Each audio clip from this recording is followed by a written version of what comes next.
Welcome to the High Performance Gym podcast, where we discuss all things human potential. Whether you're a driven athlete, a parent, juggling work and family, or in your golden years, refusing to fade away, you're only one rep away from a high performance body and brain.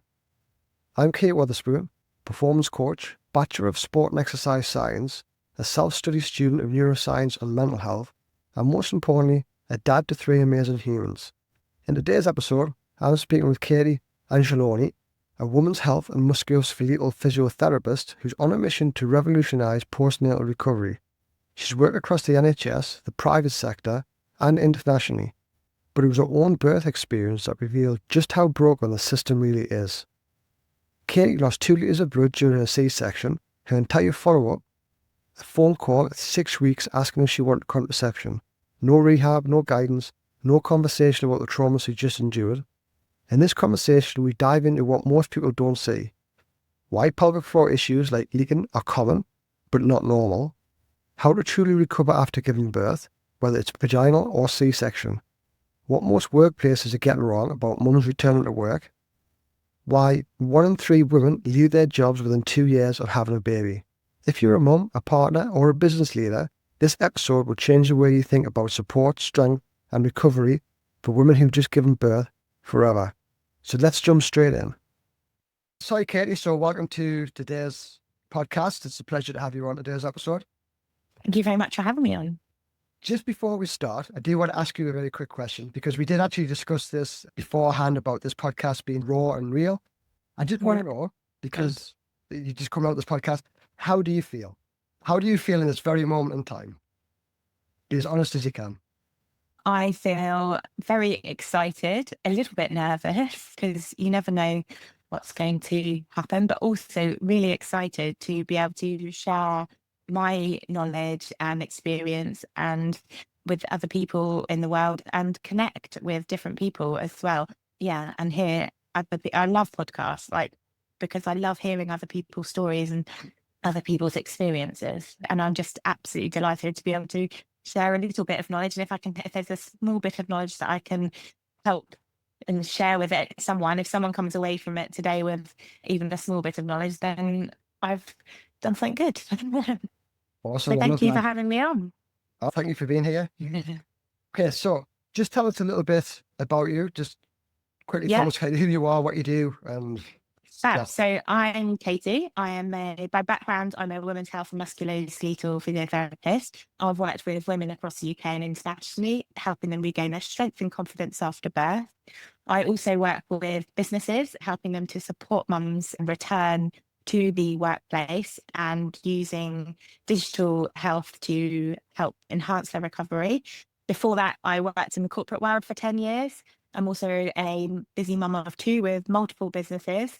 And I've seen firsthand and with my clients how poor the postnatal recovery services in the UK. So my absolute passion and my sole mission in life, other than my children, is to help revolutionise postnatal recovery straight from the moment that mum gives birth to integrating them back into the workplace.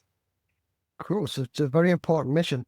And of course, our kids have to come first as the first mission. But can you share a little bit about your backstory? So why is this mission important to you? What's happened in your life for you to be the leader of this mission?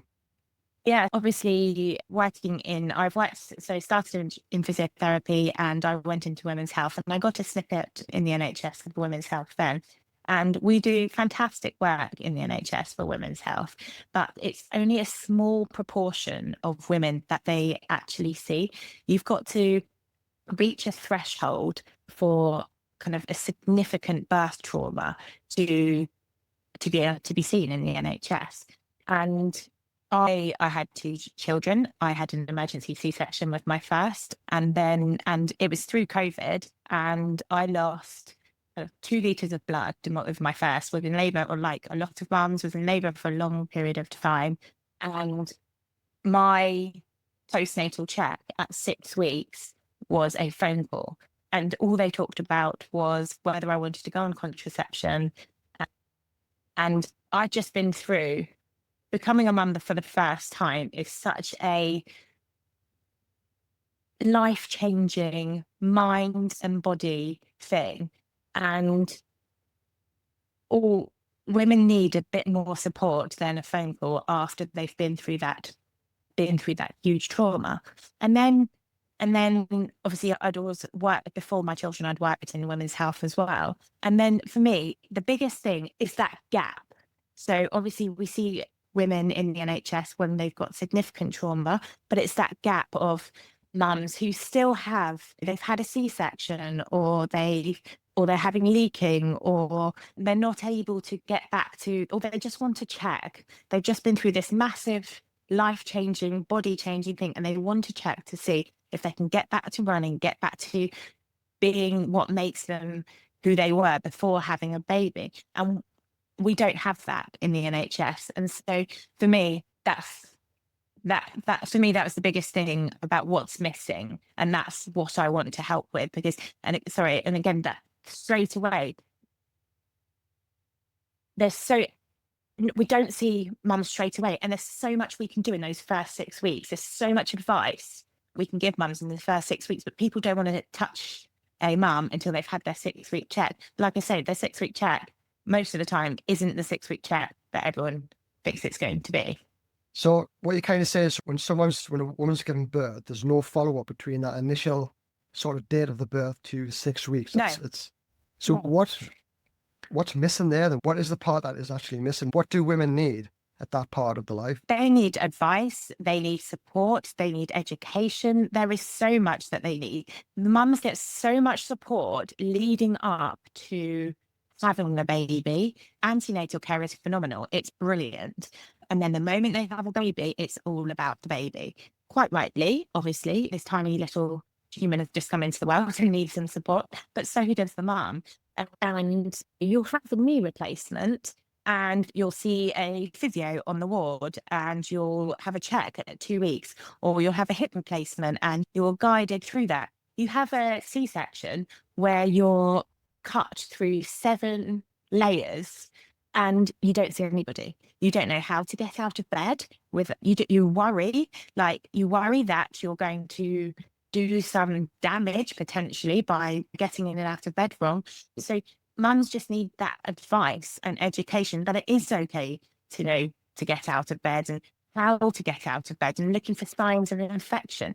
If we had that support initially coming out of hospital, then the infection rates in the NHS would go down, because mums would understand what they need to do and at what point they need to ask for help afterwards. And I can, from my perspective, from the guy's perspective, I can totally relate to what you're saying. When my wife had her first child, or we had our first child, I imagine from her side of it, and she did tell me this later on, it was very emotionally both draining, but also that euphoric type of feeling. Mm-hmm. And when our first child was born, he was born at 12 o'clock at night, mm-hmm. sort of like midnight. And we were given 2 hours, like recovery time afterwards, and I was kicked out after that. Bear in mind, I'd been awake for 48 hours beforehand. She was in labour for like nearly 43 hours. It was a long time. She was exhausted. All she wanted was me to be there, and I was kicked out. And that initial me getting kicked out of the hospital was like, okay, this support isn't going to be good. And her entire time because we had to stay in the hospital for about 4 or 5 days afterwards, and there was just absolutely no support at all. Nothing. She was exhausted. She was emotional. She was crying, and I didn't know how to help her. It was our first kid. I didn't know as a guy how to help her. I was trying my best. There was no support from my side or information from me, but the support my wife got was just absolutely disgraceful. And that's the thing. And it's about empowering both of you as well. So you can support her and you go through a life-changing thing. I often think actually for men, it's incredibly hard, because to see somebody you love go through what they have just gone through, when as a woman, yes, obviously it's extremely hard, but you've got the hormones rushing through you a lot of the time because of the amount of pain. You can't remember half of what has happened, but the guy is there, like seeing everything, seeing the person he loves the most in the most incredible amount of pain with no pain relief on board for him or hormones rushing through to help sedate that either. So I always think it's incredibly hard. And then, as you say, and then you just get kicked out. It was quite an emotional time I had to be Yeah. gone. More so for my wife. It was that to me, I felt powerless, and that was like all I wanted to be there was be there for her. Yeah. And I couldn't do that, and that was hard for me. But it was even harder for her because that's all she wanted. She just wanted that support. She wanted someone to be with her. Yeah. And imagine. Sorry. Yeah, no, sorry. Go I on. was going to say, and there's so much misinformation as well at the moment. And I saw someone write on a group the other day about telling a lady that she's not able to push her buggy for 6 weeks because of the C-section. And it just blows my mind that Really? that kind of advice that this like the advice and support is not there, because how can you tell a mum that she can't push her buggy for 6 weeks? Yes, she's just been through a major operation. And yes, she needs to look after her body, but she also has a baby to look after. You need to slowly know and understand in a safe way, in a safe environment, how to build up the strength, how to look after your body in those first 6 weeks, because you also have yourself to look after and a baby to look after. So telling mum that she can't pick up a baby or push a pram for the first 6 weeks, again, I just think is mind blowing. And that's where the education is missing for me, in that very first 6 weeks. I would totally agree. And what I want to actually drive us to now is I want to paint a little bit of a picture or a little bit of a journey, because I think, certainly from my experience, I've coached a few women through pregnancy. It wasn't by choice. It was just actually my wife. When she had our first child, I trained her through pregnancy, and it was at the same time, seems to be a lot of other women at the same time who I was coaching became pregnant. So it's just something that I kind of fell into. But I think there's a lot of information, or there's a lack of information. So when a lady becomes pregnant to then when she's given birth and then she needs that support, what does that journey look like? So if we start from, okay, you're pregnant now, what are the kind of do's and don'ts? What should women be doing to look after themselves, keep themselves healthy, and moving that through those stages, so we can almost paint like a bit of a journey? Yeah, obviously, like the hormones change massively throughout the first trimester, the second trimester, and the third trimester. And obviously, your body changes as well. And women, so the advice is that women should be doing 150 minutes of exercise per week. So that's 30 minutes 3 times a day. And the exercise that will make you slightly breathless. But that's not to say to go and start doing something that you didn't do prior to pregnancy. It's more that if you didn't do anything prior to pregnancy, then just going out walking is going to be enough. Maybe a little bit, some strength training as well, but keeping it quite light if you haven't done anything prior. But also, if you have done exercise before, you don't have to give it up throughout pregnancy. You've just got to be sensible, listen to your body. And as you get a bit further on throughout pregnancy, then it's about dropping the weight a bit more. And if you're running, just lessening your speed, lessening the distance as you go on. But you shouldn't have to stop exercising because you're pregnant. I saw a mum this morning who didn't do any exercise before her first baby. This was her second baby. I saw her after this morning. Didn't do any exercise really before her first baby. And then between her first baby and her second baby, she decided to start running. And she actually ended up running a marathon at 5 weeks pregnant with her second baby. Now, I'm not suggesting everyone goes out and runs a marathon, and she was still obviously super early, but she built up, she didn't run before her first baby. And then between the first and second, she built up her training to run a marathon. So there is so much that you can do, but it's about listening to your body, being sensible, and trying to, even if you didn't exercise before, it is super important to exercise as you're pregnant. And I think what you said there is absolutely key. And I'll give an example of this as well. It's if you've already trained your body. So, for example, when I trained my wife, she was deadlifting at 8 months. She was still deadlifting at 8 months. I've actually got a photo of her deadlifting at 8 months. And a lot of people were like, oh, you shouldn't be doing that. It was like, look, she's been doing this for 2 years prior to being pregnant. What she's doing now isn't her 1 rep max. I'm not going to get her going to do 100 kilos. What we're actually doing, we're doing a percentage. If we visualize it as a percentage, let's say she can lift 100 kilos. What she's doing now, she's doing about 40 kilos. It's like 40% of what she's doing, but she's still doing what her body is capable of doing. Exactly. But keeping an eye on those intensity levels One of the things that I used to do is I would rate it on a scale of 1 to 10, 10 being like your extreme, 1 being like you're lying in bed doing nothing. And I always got like the women I was coaching to stay around about a 6 or a 7. Yeah. And that's exertion, weight lifted, how you feeling, temperature, because temperature's quite a big one, isn't it? About Yeah. how you're. Yeah. And, sorry. And that will change daily as well.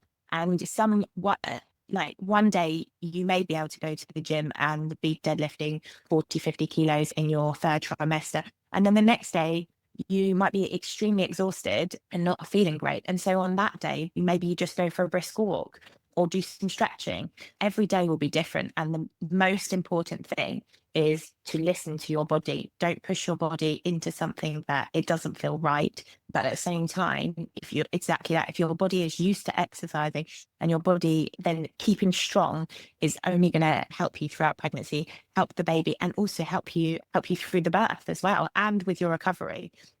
I saw a lady who she had kept super fit throughout her pregnancy. And then I saw her I really advocate seeing mums at 2 weeks after having their baby. And so a lot of the times I see them virtually because there's so much advice, as I said before, and education that you can give them at those 2 weeks that will help their recovery. I saw a lady at 2 weeks virtually, and then I saw her face to face at 7 weeks. And by the 7th week, because she'd been exercising throughout her pregnancy, she was even in the gym the morning that she went into labor. She was recovering. So we put lots of things in place at 2 weeks for her. Then we put a progressive plan in place from 2 weeks to 3 weeks to 4 weeks to 5 weeks so that she was able to do that. And then by 7 weeks, she was back lifting weights. And at 8 weeks, she went back onto her horse, obviously kept it nice and gentle, but she was back on her horse at 8 weeks because she'd kept that exercise up throughout her pregnancy. Her recovery started at 2 weeks and it was a progressive plan. And otherwise, sometimes you don't see women until they're 8 or 9 weeks postpartum, and then they've already lost that stage already. So what would you say to a woman then? So she's just given birth, she's come out, and we can maybe go 2 ways here. We could go maybe C-section, because that's probably a bit more, it is very more extreme in terms of the recovery side of things. And then someone who's maybe hasn't had a C-section, but they're not given any advice, they're just being booted out of hospital, which is generally what happens. What would you say to somebody who hasn't had a C-section, they just come in and want to get fit, they want to start feeling like themselves again? What would you say to start with?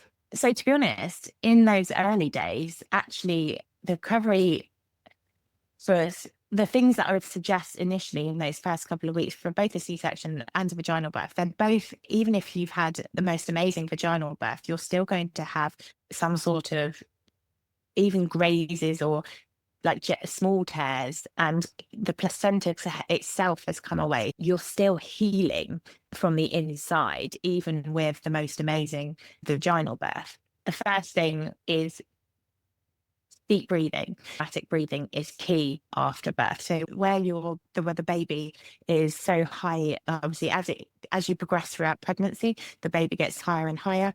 Everything inside you gets squashed.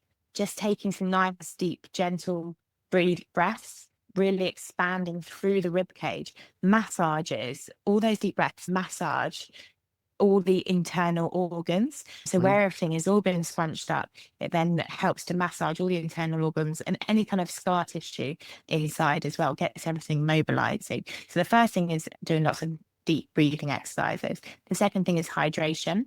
So again, depending on if you're breastfeeding, you want to be drinking 2 to 3 litres of water. Sorry, they obviously say if you're breastfeeding, you need lots and lots of water, but actually don't want to drink too much, because if you drink too much after your bladder has been really small with everything pressing on it, and then you drink loads of water, you can get something called bladder distension.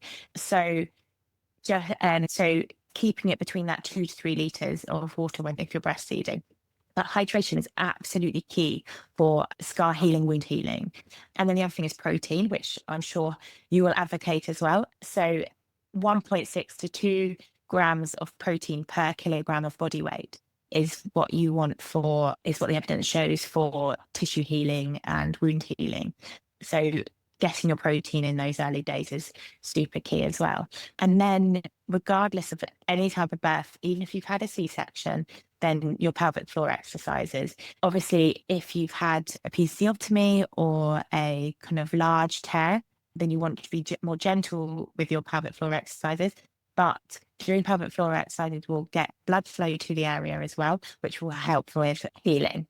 And even if you've had a C-section, a lot of mums think, oh, but my pelvic floor is fine because I had a C-section. You've had a baby pushing through your pelvic floor for the last 9 months. Your pelvic floor is like a hammer, and you've had a baby on your pelvic floor, putting weight and pressure onto that pelvic floor for the last 9 months. So you will need to strengthen it. And also your pelvic floor links up to your transverse abdominals, and that's what they separate in throughout the C-section. So when you activate your pelvic floor, specifically the anterior part of your pelvic floor, then it helps to activate your transverse abdominals as well. So in those early days after a C-section, it's really nice to get your pelvic floor working so that you can then begin to activate those transverse abdominals again as well.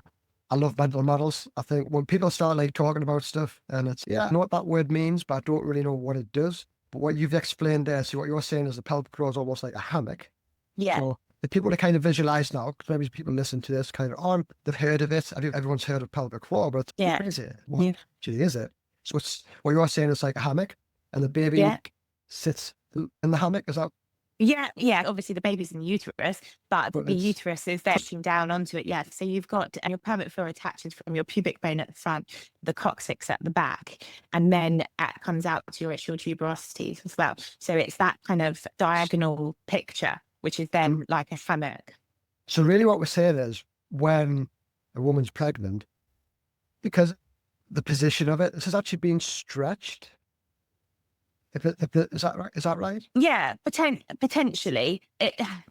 It's become, obviously it's having pressure on it. So yeah, it is becoming, stretched in some ways, especially with kind of how obviously the pelvis gets wider as well. So yeah, there is an element of that, definitely. Cool. So just trying to visualize. So really when we're talking about if something's being stretched, we also need to strengthen it. Otherwise it just becomes too weak. Yeah, absolutely. And if something is tight, then something is weak as well. So yeah, absolutely, you need to strengthen it afterwards. And I see it a lot of the time as well. So just your pelvic floor is made up of lots of different muscles, and just because one part of it might feel really strong, the other part might be quite weak. And depending on if you've had an injury, so if you've had an OASI, a third-degree tear, or then sometimes the posterior part of the pelvic floor is weaker. And then obviously if you've had a C-section, or then sometimes the anterior, the front part of the pelvic floor is weaker. So it's about understanding which part is, and one part might be tight because of the scar tissue, and one part might be weaker. So it's about really understanding the pelvic floor, what the injury is that the mum has had, and how you can strengthen it based on which part you need to. It's not about just squeezing as hard as you can and fully relaxing. Which is quite a common advice, isn't it? Yeah, it is. While we're on the pelvic floor, because this was a big thing I did not realize at the time, by the way. At the time, the girls were really good about it and laugh about it. But one of the things that I've always been an advocate for is skipping. Okay, so when new clients come in, we do some skipping. And what I found was, especially the older ladies who had kids, they would either avoid coming in to skip, so they would come in late, or they would just come in and do it anyway, and then they would shoot off to the toilet. But it became a bit of when I had the gym, it became a bit of a joke. And it was just like, I hope he doesn't get us to skip the day shit because I'm going to pee my pants. I didn't know about it at the time. And then anyway, we end up having this really good conversation about it. But can you explain like why that happens, and maybe what is anything that women can do to prevent this? Or is this just something that happens and you can't actually? No, and it's not something we should accept. So the pelvic floor needs to be 4 things. It needs to be strong, and it needs to be flexible. So it needs to be able to lengthen. It needs to have good endurance, and it needs to be able to co-contract. you might have a strong pelvic floor, but it's super tight. And if it's really tight, then there's only so much for it to be able to contract and relax. So you want it to be, you would need women to be able to fully lengthen their pelvic floor between squeezes. Then they need endurance. So obviously when you're out for a walk and you need to go to the toilet, then you need to be able to hold it. And that holding that pelvic floor, or when you're out running as well, you want to have that endurance where you'll be able to hold it in long enough that then you don't leak. And then there's the co-contraction. So co-contraction is with squatting or jumping.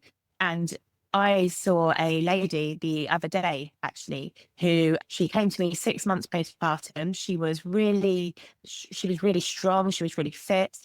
She'd gone back to running. But the only time she got leakage was when she was running. And she didn't get it any other time. She didn't get it on coughing and sneezing. So if you've got a weak pelvic floor, then sometimes it can be obviously when you're running, but also on coughing and sneezing. But she didn't have it in any of those other times.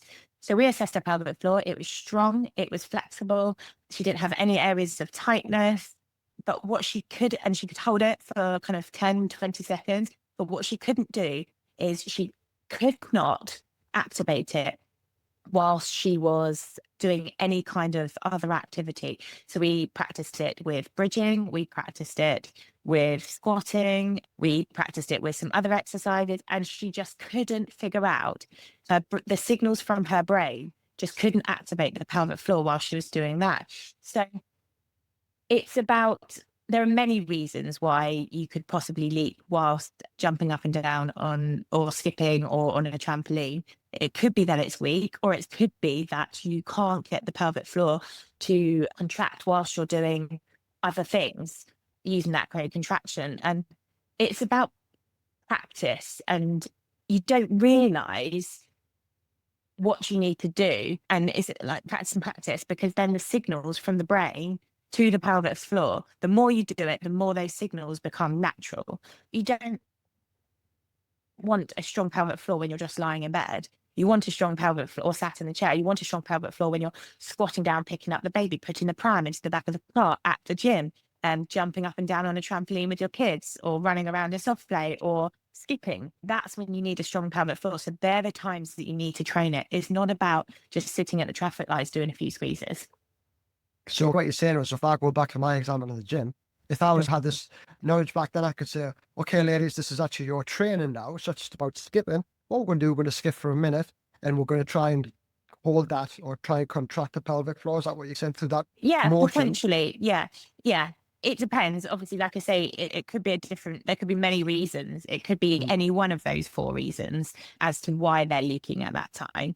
It could be tight, therefore they're not able to contract it fully. It could be that they're not doing the co-contraction. It could be that it's not strong enough. There are many reasons, but absolutely, like, you need to train it in the things that you want to do so that it's strong in those activities. So if somebody was going running, and then it's a case of practice it as you run, be mindful of it, practice it. Yeah.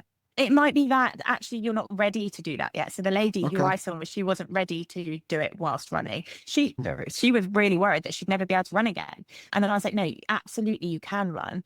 But so we then have got her doing exercise. We've got her with the basics, because she couldn't even contract her for pelvic floor doing a bridge or a squat. So we started off with those kind of less dynamic activities for her to do at home. So she's practicing and getting those nerve fibers from the brain to her pelvic floor, working with other activity. So she's practicing with a squat, she's practicing with a bridge, she's practicing, like, even just doing simple things like cat-cow exercises is such a nice way to activate the pelvic floor, but also do it from a co-contraction point of view. And so I said to her, you can start running, and exactly as you said, it is then about thinking about it whilst running. But she might not be at that stage yet where she's ready to do that with running. So she's going to carry on running, but just reduce the amount the amount of time that she's running initially.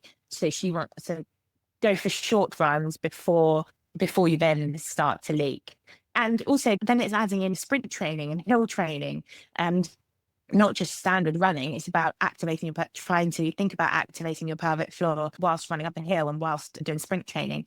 I do with squats and things as well. Like there are two different, I get mums to do, or women to do squats in two different ways. So the first time is reduce the amount of weight down and focus on the pelvic floor. Or then the other way is just to load up the weights and to build up from a overall strength point of view. So it's balancing the two and then getting to the point where you've got them with loaded high weights and then obviously being able to activate the pelvic floor as well. Cool. So if we're talking about those three elements that you were saying, so strength, flexibility, core contraction, and flexibility. Endurance, yeah. Endurance, sorry, I said flexibility twice there. So if we use a squat as an example, what I'm trying to do is just paint a little bit of a picture here for people who are thinking, okay, I get those four elements. How would this kind of look in my training? So if we said, okay, if you're starting to squat, for example, let's say you haven't done much squatting before, but you start to squat, bodyweight squats, that's going to help build both the flexibility and strength. And co-contraction, because you're doing an activity whilst doing the pelvic floor, and also endurance. So basically you're going to get all four of those things through that. Yeah. And then if you start adding weight to that, so say you get really good at squats and you're doing 20, 30 and then no bother, you start holding a bit of resistance. That again, that's going to start strengthening that pelvic floor. Yeah, absolutely. And another key thing is about breath work as well. So like I said at the beginning with breath work, a lot of people think if you just hold your, and obviously with weight training as well, it happens a lot of the time, but if you just hold your breath then and squeeze as hard as you can, then that's going to be the best way to do it. But if you think about how the pelvic floor works, you've got your diaphragm here and your pelvic floor here. When you take a breath in, your diaphragm lowers and your pelvic floor lowers as well. And then when you exhale, your diaphragm relaxes and flattens and rises, and your pelvic floor relaxes and comes up. And your pelvic floor comes up. So rather than taking a breath in and drawing up your pelvic floor, if you were to do that, you're going to be doing this. And there's a kind of limited amount of space in between. So you want to always do the pelvic floor exercises on the exhale. And that's something, that change can be massive. And it's the same with diastasis as well. And that intra-abdominal pressure, that change can be absolutely game-changing for women. So taking a breath in and then on the exhale, drawing up your pelvic floor. So taking a breath in, you relax your pelvic floor and you do this, and then exhale, your pelvic floor and your diaphragm rise. So you're doing this as opposed to this, if that makes sense. Okay, yes. Could you just, because if anybody's listening to it, they would think, I can't see what you do. Could you just explain what you're doing with your hands there? That's cool. Yeah. Because I know when you're on video, you get it. Yeah. So, okay. This is going to go on YouTube as well, but kind of similar to what I just said. So, if you think of your pelvic floor like a box, your pelvic floor and your diaphragm like a box or like a baby, and the top level, the lid, is your diaphragm, and the bottom one is your pelvic floor. And if you were to take a breath in, the top layer would come down, and if you were to draw up your pelvic floor, then you're squashing everything in the middle. Whereas if you take a breath in and relax the pelvic floor, then they're moving. The distance in between the two are staying the same, and they're moving together in harmony rather than squashing and then both pulling apart, if that makes sense. That makes loads of sense, and I've never actually thought of it that way. I think that could be really game changing for a lot of people. Have you ever done a video on this, by the way? That could be no, but I might do that. Thanks. I know. When you mentioned like a tin of beans or a baked bean, I was like, to me, I was just like, that was that visual model I needed. Yeah. Do you understand that? But I think that would be really a game changer for a lot of women. Yeah. So always do it on the exhale. It's the same with diastasis as well. So if we're talking about, we just want to go on to touch on to, so if a woman has had a C-section, obviously we've talked about the pelvis, how to build that stronger. So what could a woman do for the first 6 weeks if she's just given a C-section and the doctor said, look, don't push your pram, don't lift your kid will just have to stay on the floor and you can't look after him, you can't move. What can they realistically do to get back to some kind of strength in 6 weeks? Yeah. So, and what I will say is every single person is different, and every person's recovery journey is different. There is no one size fits all. General, and also it depends on your initial recovery as well and the healing process. So you need to make sure that the wound is healing nicely. If you end up having an infection and you're on antibiotics, then your recovery is put back by 2 weeks, really. We tend to say that for every week of or few days of antibiotics, then your recovery is put back by 2 weeks and that healing stages. So as I said at the beginning, we break it down into kind of 2 weeks and then 6 weeks. And in those first 2 weeks are super important. And it is absolutely so important to rest and rest as much as you can as well. But there is also a lot that you can do, partly because even gentle movement increases blood flow, which will increase healing to the area. As I said before, so hydration, protein, deep breathing exercises, as I talked about with the pelvic floor, but also with massage. If you've had a C-section, all that kind of scar tissue inside, you want to gently massage and mobilize everything inside, all your internal organs within your abdominal wall. Taking nice, big, deep breaths is going to help with that and help mobilize the scar tissue. And then start it off with gentle walks and build it up slowly. Treat the walks a bit similar to the couch to 5K, and just each day build up a little bit more and make sure you're resting. Don't go out. I'm not saying go out on day 3 for a 10-mile walk. It's about building it up slowly. But mums also need to get out for their mental health and take a walk, even just round the block or just out in the garden for a little bit. Getting some fresh air in those early days is absolutely crucial for your mental health as well. And then from an exercise point of view, just gentle pelvic tilts. You can do some bridging. You can do some floor sucks and heel slides, so sliding your leg out and back. But as I said, everybody is different. Everybody's recovery is different. I think it's important to kind of get some guided, personalized information for your recovery. But most people will be able to do those gentle things. And then from 2 weeks, depending on how obviously you're recovering and how you're finding kind of those exercises, then you can build up to the other ones. I'm going to like core ones coming into kind of tabletop and then bridging, start doing some squatting, deadlifting, body weight stuff for those first 6 weeks. But yeah, building it up slowly and obviously getting out and increasing the amount of time that you're walking.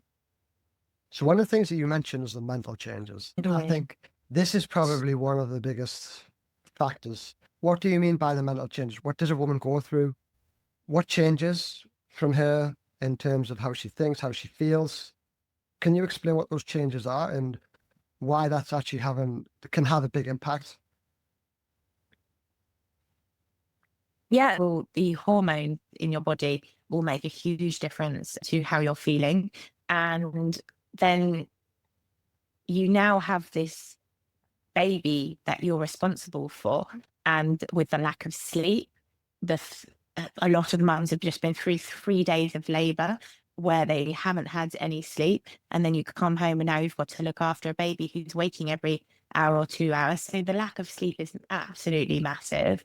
That kind of responsibility that you now have to keep this tiny little thing alive, and it's dependent to look after it. And then obviously all the hormone changes and the physical and emotional exhaustion of everything that's happened and the build up as well. Obviously you've got 9 months of building up, and probably before that, and if you've been trying to conceive for a long time, there's this whole build up to having a baby, and then all of a sudden they're there.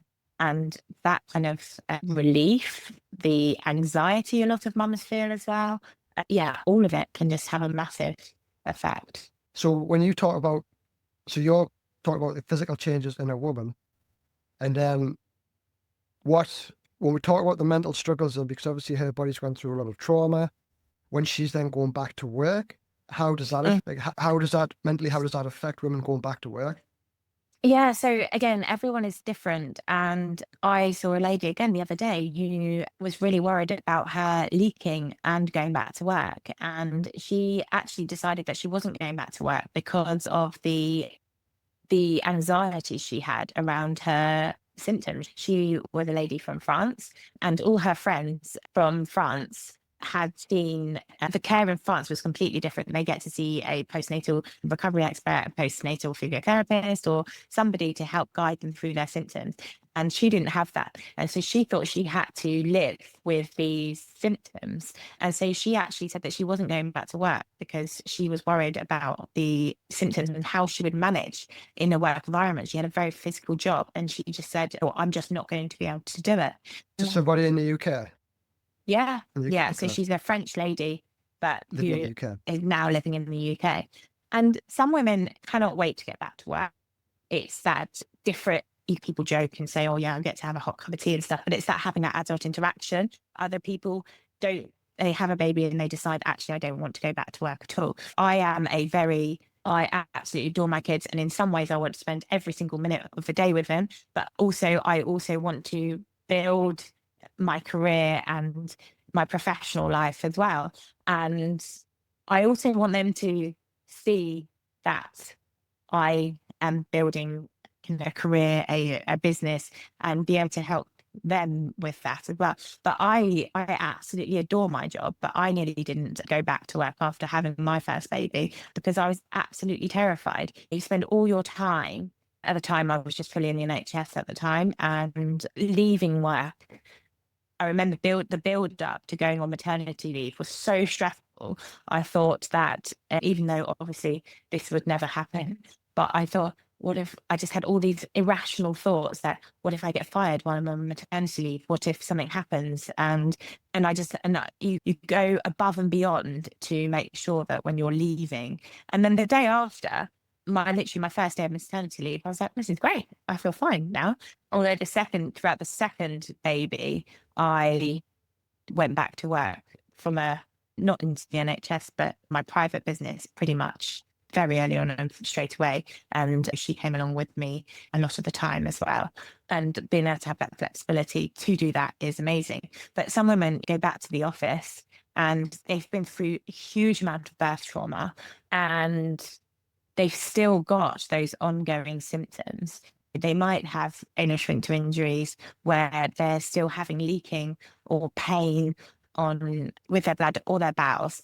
And that can be terrifying for mums to go back and having to have that pretense that they're coming back, and I hate the words and I don't ever use it, but like that bouncing back and they're just fitting straight back into the office. But as you say, from a mental point of view, from a hormonal point of view, from a physical point of view, everything has changed. That woman is not the same woman who left 9, 12 months ago.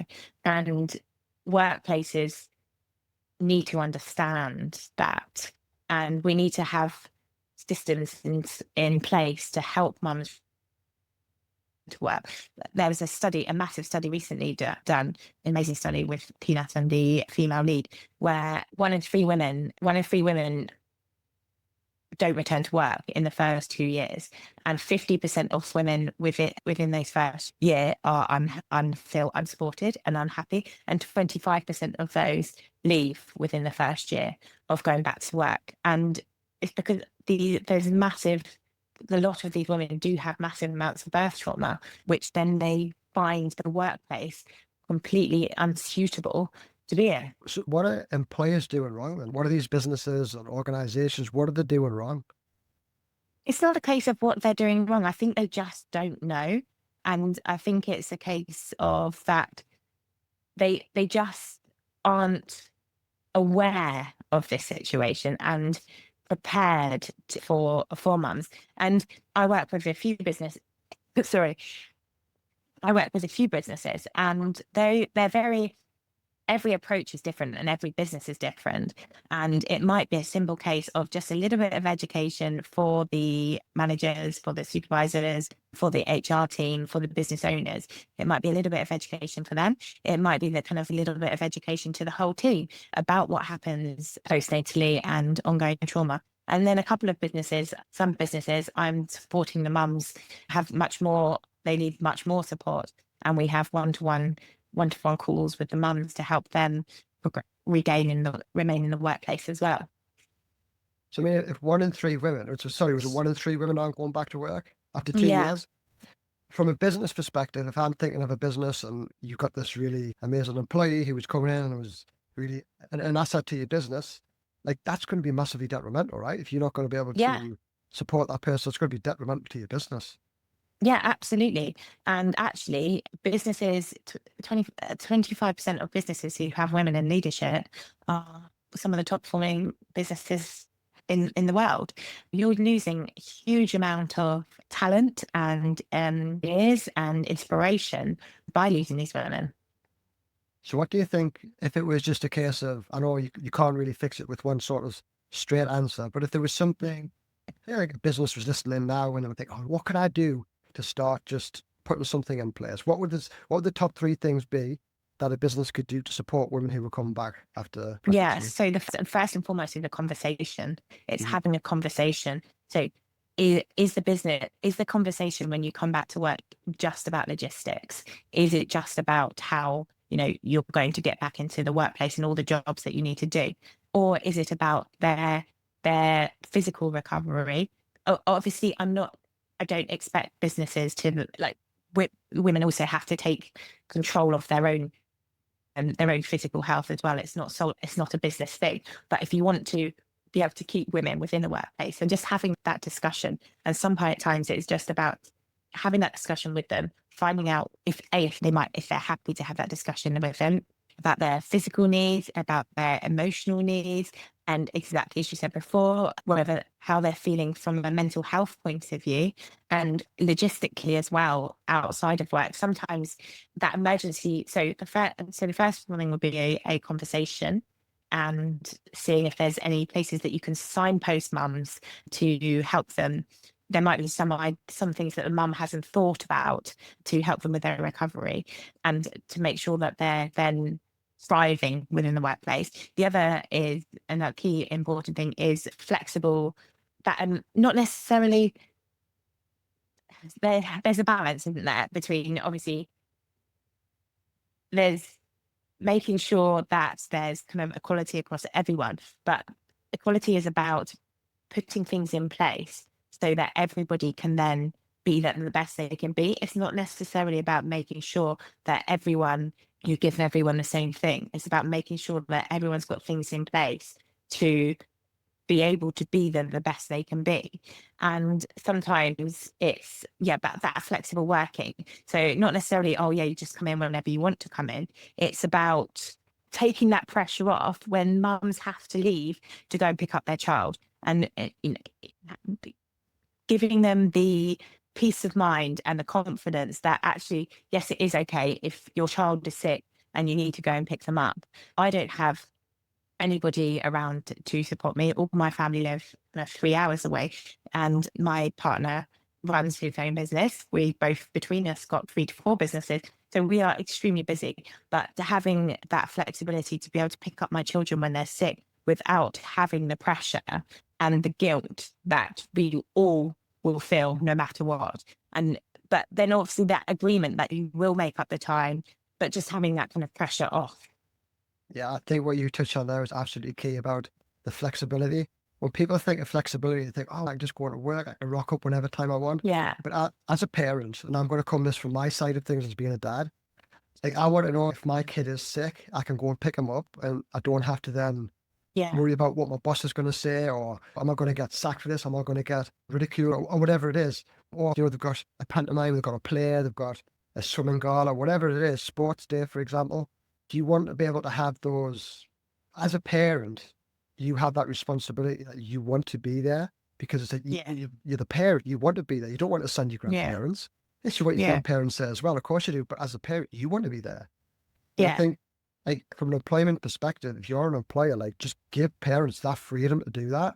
And Yeah. like, Absolutely. that's even better than giving them like 100 grand pay rise, because Yeah. it's like you're giving us that freedom. And Yeah. I suppose maybe, is this why you went more to entrepreneurship? Is this why you gravitated into business away from the structure, if you like? Yeah. And actually, in some ways, yes. So I still work for the NHS and 2 days a week, and I feel very lucky with my support network within my team and my manager and things. So in some ways, yes, because to have that more flexibility. But I think and to be able to spend more time with my children, definitely. But for me, the biggest thing was I have to make a change. I have to help mums and I have to find a way to make this change. So for me, going into that entrepreneurship was more about what I can do to help change the world, to help change postnatal care. But absolutely having those extra days, then fitting in business out, like my kind of other businesses around the children, definitely being able to do things on my term and my time definitely makes a massive difference. But it gives you that flexibility, doesn't it? It gives you that, Yeah. the fact that you're not having to work 5 days a week on somebody else's time. Yeah. That's a big thing. Now, like, we're working hard at the minute, again, like yourself, building a business. But also, my wife works in the NHS. She doesn't work in the NHS now. She was working in the NHS. She works in doctor's surgery. But ideally, and she said this since the kids were born, that she would like to go part time. She wanted to do part time. She loves the job, loves the job. Yeah. But I think the fact that you're having to work 40 hours a week away from Yeah. your kids could be a really big, I don't know, it can almost be like you're missing out. But if you only work Yeah. on part time and you have those flexibility, then that's going to help someone, or certainly going to help them in Yeah. the But employment. it's bigger than that as well. It's about the kind of physical and mental exhaustion as well, because when yes, you're working 40 hours a week, but on top of that, you're getting the kids ready, dropping them off, you're making sure that there's food in the fridge, you're sorting out any clubs that the kids have to go to and replying to any school emails, nursery emails. It's about the washing. It's about the mental load outside of that as well. That you've got a 40-hour week, and then on top of that, you've got all the other things that you need to do. And so actually, it's a lot of the time, it's not physically possible to get it all done. And it's that, and also that guilt as well, like the guilt of that. Mums have guilt and dads.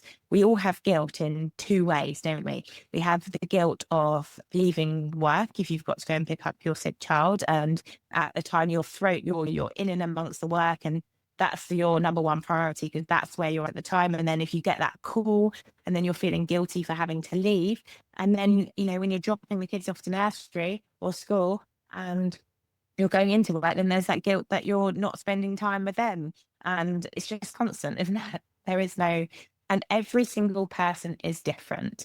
And some people thrive being back at work, 5 days a week, 40 to 50 hours a day, 40 to 50 hours a week. And other people don't want to go back to work at all. And no answer is the wrong answer. It is what works for you and your family. And if mums do want to go back to work, then one of my biggest investments and time and like mental investments to help them is to help them get back into the workplace and feel supported in the workplace, regardless of kind of what their physical, mental, and emotional symptoms are. I love that how you just finished it up there about how you feel and supported. And I think if you were kind of working in a part of a business, I imagine, because you do have enough of a business, don't you? Work with businesses. Yeah. So imagine from a business perspective, if they had someone like you in there who was just, I'm the one that goes and talks to that individual, or we have systems in place where we talk to this individual, not, oh, Yeah. this is just a Yeah. black and white sort of system. It's no, we talk to people on an individual basis. What do they need? What do they want? How can we welcome them back into the business and support them through this turmoil? Because as you've just given birth, your body's changed, your mind's changed, your life's changed. It's a crazy time, isn't it? Yeah, and exactly that. And as I said, every single person, every single business is different. Sometimes the businesses just need like that kind of framework and that little nudge to be like, this is what you could change this, you could change that, and that will really make a massive transformational difference to these women returning to work. Or it could be that actually these mums need much more one-to-one support. And it's about, and as I say, it's not about these businesses fixing the women's recovery. It's about getting the right people in to help support their recovery within the workplace to ensure that they stay. Brilliant. And women will feel so more supported if that happens. So on that note, Katie, thank you very much for your time. It has been an absolutely incredible conversation. Loved it. Thank you for And having me. could It's been a great conversation. I loved definitely it. sit here for easy another hour talking to you. But tell us about, because you work with both businesses and you work with Yeah. women just wanting that Yeah. individual support. Can you tell us how women can find you and how business can find you, what offers you have? Yeah, absolutely. So I work with women. I have a small amount of women that I work with on a one-to-one basis.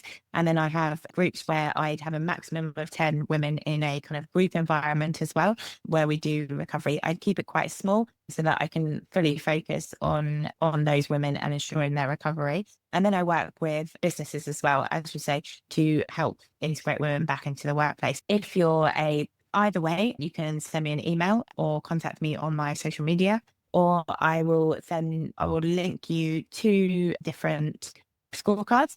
One will be for businesses if you want to understand how you can support women better within your workplace. And one will be for mums if you want to understand your pelvic health better. So depending on who you are, then you can check out those. Awesome. Thank you very much. So we're going to put all of those links in the show notes. So we'll put Katie's contact email. Definitely go and follow on social media and take a quizzes. The quizzes will be really insightful. I'm guessing with the quizzes, it gives them some sort of like personalized plan or something like that. Yeah, absolutely. Yeah, it'll give you some guidance on where you're at with your pelvic health recovery or indeed your business, and some nice tips on what you can do going forward. Awesome. Thank you very much for your time today, Katie. Thank you so much for having me, and pleasure.